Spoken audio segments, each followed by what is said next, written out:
Hi there, this is Paola with Bark. There are a few different ways of opening the camera app. You could, from the home screen, swipe to the left and pick the app individually. Or from the home screen, you could swipe to the right and scroll down on the apps list and pick the camera from there. The fastest way is to quickly double tap the top side button and it'll pull up the camera right away. You can then tap on the shutter button to take the picture. You could tap on the three dots to switch it to the video mode, to switch it to video.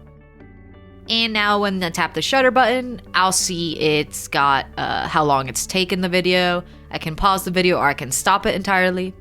Whenever I take a photo or a video, I'll see it on the bottom left where I can tap on it, play it, view it, delete it, or share it. And that's it. For more tips on the Bark Watch, check out our other videos. If you need any help, don't hesitate to reach out to us at barkwatch@bark.us.